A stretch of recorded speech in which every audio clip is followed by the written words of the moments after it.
calling the judiciary this afternoon is that the judiciary must allow our votes to count. We don't want the president of Nigeria to poke nose in the judgment. Not be so? No. President Muhammadu Buhari has finished his tenure. Let him excuse Nigeria. Yes. It is the Nigeria's people's property. Yes. That is why we are here. We are here to tell the judiciary to help us save. It's a thing of joy to be here. Yeah. But I would like to say I am. Water run away me high, water run away me so. Water run away my eyes. Great Nigeria youth. Yeah.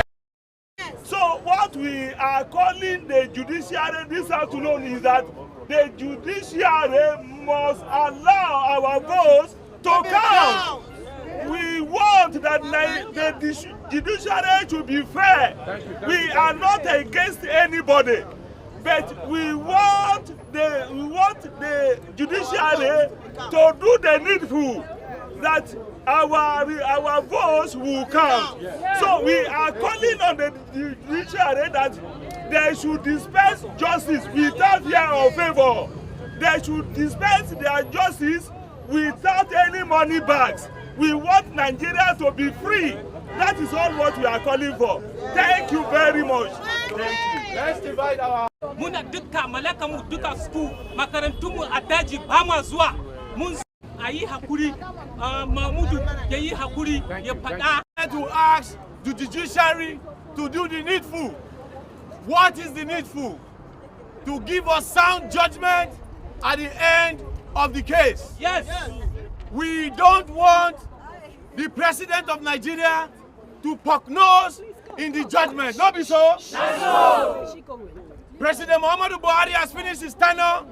Let him excuse Nigeria. Yes. It is the Nigeria's people's property. Yes. That is why we are here. We are here to tell the judiciary to help us save our democracy. Yes. Any altar of fake judgment given on this case will tear Nigeria apart. Yes. And we are begging the judiciary to do the right thing. Yes. Give us sound justice. Thank you for coming. And in the next court case, we shall surely be here. Okay, then please, so that Yusuf will wrap up. Yeah, we thank you all for coming. We have made you understand that the judiciary is on trial. Yes. Because they are the last hope of the common people. Now they are on trial. Why are they on trial? Because in recent past, judiciary have been accused of giving wrong judgment. Therefore, they must be at this point in right standing. If they are in right standing, they will bring peace to Nigeria. That's right. They will bring unity to Nigeria, and unity will project progress. So we are telling the judiciary to please do the right thing. Thank you. Okay, so finally I will emphasize what I have said earlier. At this time around, it's not about any party or any candidate. Yes. It is the Nigerian people that contested the election, and the Nigerian people won, and somebody wants to steal our mandate. Will we let that happen? No! That is why we are here, and we will not settle until our mandate is given. Gentlemen, yes. For him or any other one calling for interim administration, we are calling on the General Police to arrest all of them, because nobody is above the law. You cannot plunge Nigeria to war and you say you want to rule that country. We, Labour Party, we are saying capital no to such evil call by Peter Obi that Ajwabula Admin Tinubu should not be sworn in.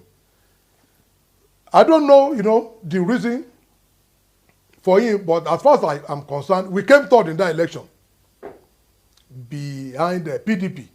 But today in the election petition tribunal, we are not challenging PDP, that came second. And that means we are saying that the vote allocated to PDP is correct in the eyes of the law. But the PDP that Obi defending is now challenging the validity of the election that brought Asiwaju Ahmed Bola Tinubu into power. I mean, as a president-elect. PDP is saying, oh, I score the lawful majority vote. Labour Party is saying, no, the vote you have, we are not even challenging because it's in accordance with what we believe in. So that was why he excluded deliberately with Abure, excluded the People Democratic Party after their shenanigans with them. He was now challenging the result of APC. So how on earth will he not cover his eyes in shame for excluding PDP? Why must you not challenge the second person? You are challenging the first. So what is he trying to do? He's trying to play a run-up between PDP and APC. As far as we are concerned, Obi is not doing anything in the election petition. He's only trying to, play on people's intelligence. But most of what I met in this politics, we are wiser. So for him to call like just we have said, anyone henceforth calling for establishment of interim administration, treating fire and bistro in Nigeria, threatening the peace of Nigeria, conducting themselves, in a manner that is likely to call breach of peace, they should be arrested. They are not members of the Labour Party. These are the people I call obedient.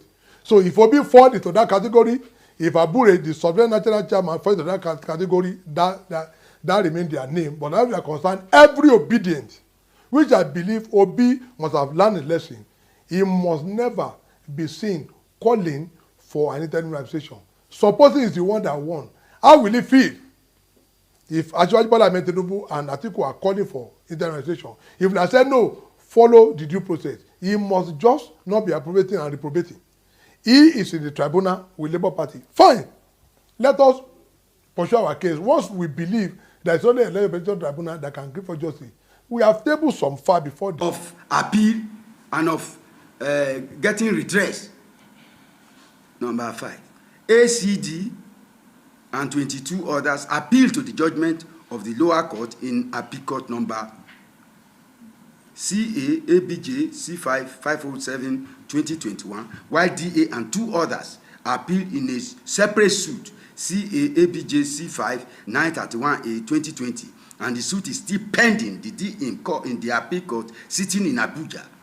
And as long as we have appealed the case and our case is still pending, we should be given the same prerogative of being inclusive, so that the same laws that said all cases in court is a strict law, that status quo should be maintained ante bellum.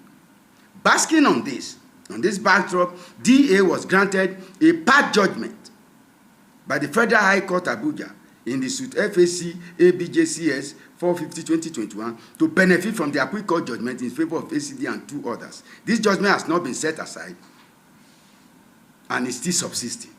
Basking on these legal windows in favor of DA to be released by INEC, DA applied to participate in the Enugu State Local Government election of the 23rd February 2022, and NSEC, the Enugu State Independent National Electoral Commission, granted DA the opportunity to participate in Enugu State LGA election by obeying the court judgment of suit FHC ABJ CS 456/2021 in favor of DA and 2 others. And we thank the Enugu SEC, Independent National Electoral Commission of Enugu State Government, for obeying court order. And we also thank the governor, the outgoing governor, His Excellency Ifeanyi Ugwuanyi, for this magnanimous, for this right sense of direction of obeying the rule of law and obeying the democratic tenets of the Nigerian Federation. 8.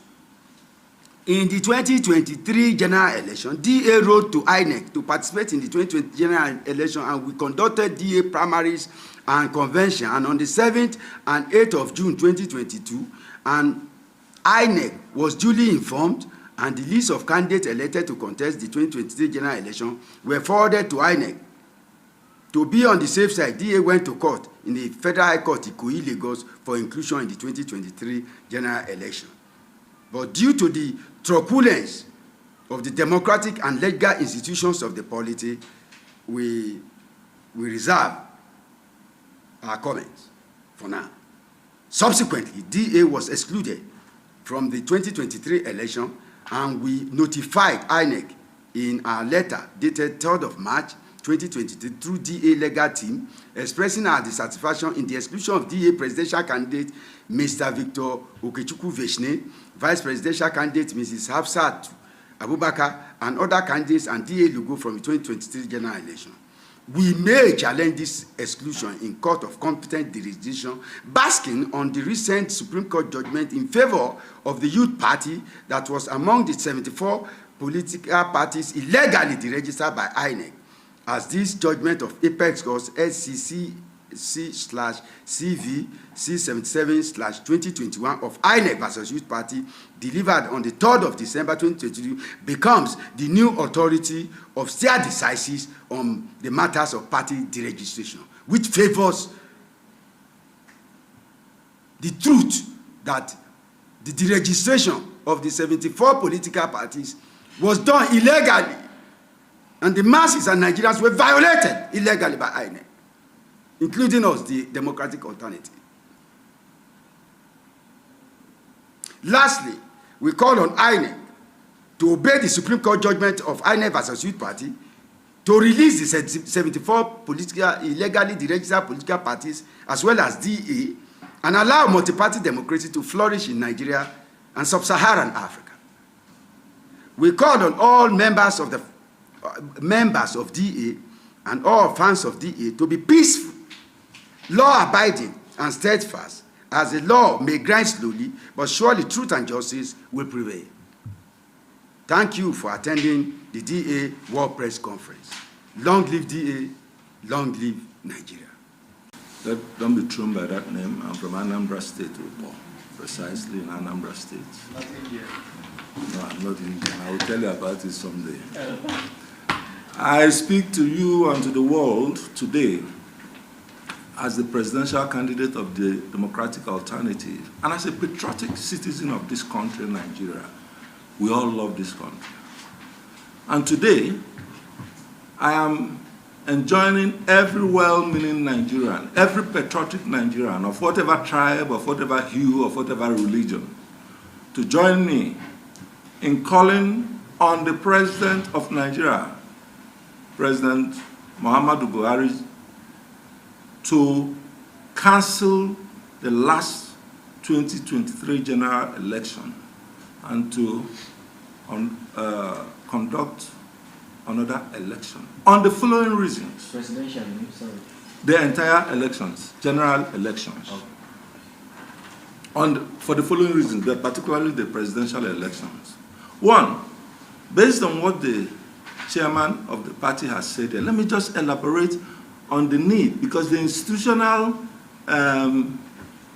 problems that has attended to, that has led to the exclusion of my party, can be illustrated in two specific ways. INEC, for instance, when my party started on the journey to get INEC to allow us to participate in the election, about 10 months before the election, it was a pre-election matter. My party was in court. INEC was was served on about 10 occasions by the court, the High Court in Lagos. 10 occasions over about a 10-month period. INEC did not honor any of those services over 10 months. They could have resolved the matter, they could have allowed the matter to be resolved in court. But they refused to honor it. And Justice Egwatu, who was handling it, not Justice Egwatu, Justice Alagwa, I understand. Justice Alagwa, who was handling it, insisted for 10 times or thereabout that INEC must be served before he will give ruling on the matter. I don't know if that is the way it is done. Because when a party refuses to respond to summons, the court, in my opinion, should go ahead and give judgment. But they refuse to give judgment. Finally, on a specific date, we can give you the full details of this. I was informed that Justice Alagwa had decided to give judgment on a Monday. I was given that information on a Friday morning. But in the ruling, he has said that, well, if INEC is not coming, and INEC has been served 10 times, he was going to give judgment on a Monday. On Friday night, over the news, I heard the Chief Judge of the Federal High Court of Nigeria announce that all pre-election matters were forthwith